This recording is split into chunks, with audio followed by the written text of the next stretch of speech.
इसका एक नया स्वरूप देखने को मिल रहा है, जिसको लेकर के पूरी दुनिया में हड़कंप मचा हुआ है।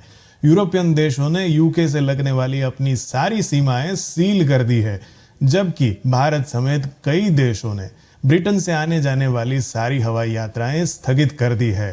तो आइए जानते हैं कि कैसे पैदा हुआ कोरोना वायरस का ये नया रूप और क्या वाकई में ये खतरनाक है या नहीं।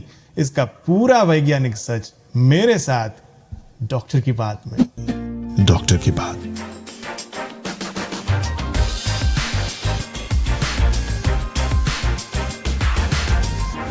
दोस्तों आइए सबसे पहले समझते हैं कि ब्रिटेन में SARS-CoV-2 यानी कि कोविड-19 पैदा करने वाले इस वायरस का नया स्वरूप कैसे पैदा हुआ। तो दोस्तों कोरोना एक आरएनए प्रकार का वायरस है, जिसके अंदर आसान भाषा में कहे तो 30,000 से ज्यादा जनिनिक संकेत या कोड होते हैं।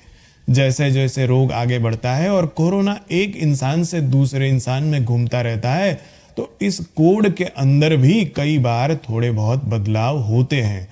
इससे वायरस का नया प्रतिरूप या प्रकृति बदलती रहती है। वैज्ञानिक भाषा में इसे म्यूटेशन कहते हैं। वुहान में सबसे पहले मिले वायरस के कोड में जब 24 जीनों का बदलाव महसूस किया गया, तो उसे अब नाम दिया गया लंदन स्ट्रेन। लंदन स्ट्रेन कहा जाने वाला यह वायरस मूल कोरोना वायरस का ही प्रतिरूप है। वुहान से निकले मूल रूप की अब तक 30 से ज्यादा प्रतिकृति यानी स्ट्रेन देखने को मिली है। तो इस तरह से वायरस का म्यूटेशन कुदरती एवं न रोके जाने वाली घटना ही है। आइए अब जानते हैं कि सार्स कोरोना वायरस 2 का ये लंदन स्ट्रेन आखिर इतना हड़कंप क्यों पैदा कर रहा है, क्यों इससे सब लोग डर रहे हैं। तो दोस्तों अभी तक यह वायरस पुराने वायरस के मुकाबले लोगों में कितना प्रभाव पैदा करता है या इसकी कितनी घातक असर होती है, इसको लेकर खास आंकड़े तो हमें प्राप्त नहीं है, लेकिन वैज्ञानिकों का मानना है कि इसके अंदर ज्यादा अंतर नहीं होना चाहिए। किंतु दोस्तों वायरस के इस नए प्रतिरूप के अंदर पुराने कोरोना वायरस रूप के मुकाबले फैलने की या फिर संक्रमण करने की शक्ति लगभग 40 से 70% तक ज्यादा है। इसके कारण यह बहुत थोड़े ही समय में कई सारे लोगों को संक्रमित कर सकता है। और सबसे बड़ा चिंता का विषय यही है, क्योंकि हम सब जानते हैं कि जितना ज्यादा संक्रमण फैलेगा उतने ज्यादा मरीज पैदा होंगे, और इतने सारे मरीजों को जब अस्पताल में दाखिल करने की नौबत आएगी तो ज्यादा से ज्यादा लोगों की मृत्यु हो सकती है। इसलिए इस वायरस की संक्रमित होने की क्षमता इसका सबसे बड़ा हथियार है, और शायद इसी कारण इस लंदन स्ट्रेन से इतना हड़कंप मचा हुआ है। आइए अब जानते हैं उन बातों के बारे में कि जिसको लेकर के आपके मन के अंदर भी कई प्रश्न उठ रहे होंगे।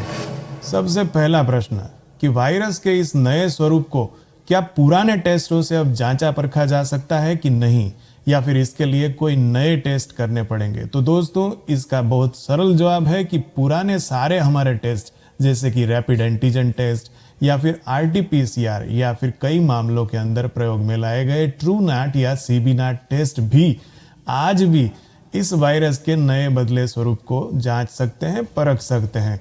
तो इस हिसाब से हमें जब भी जरूरत पड़ेगी हम इस वायरस के स्वरूप को जांच सकते हैं आसानी से और परख भी सकते हैं। दूसरा प्रश्न, क्या दुनिया भर में उपलब्ध वैक्सीन इस नए प्रतिरूप के सामने रक्षा दे सकेगी या नहीं।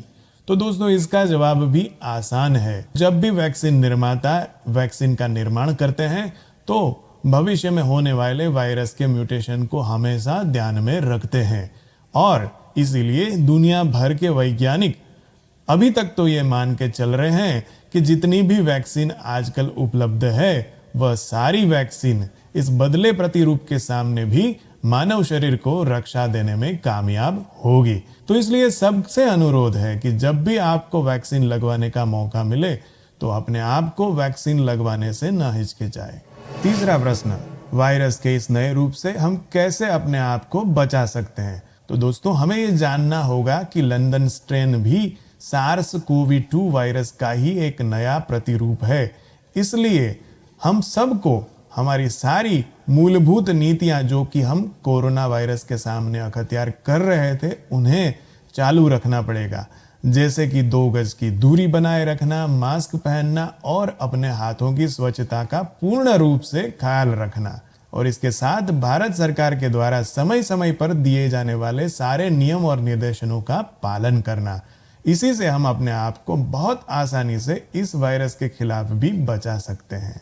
क्या हम इस वायरस को भारत में आने से रोक सकते हैं? दोस्तों, इस वायरस के नए प्रतिरूप के बारे में हमारी जानकारी करीबन 2 हफ्ते पुरानी है, यानी कि यह वायरस करीब 2 हफ्ते या उससे पहले से भी सक्रिय हो सकता है।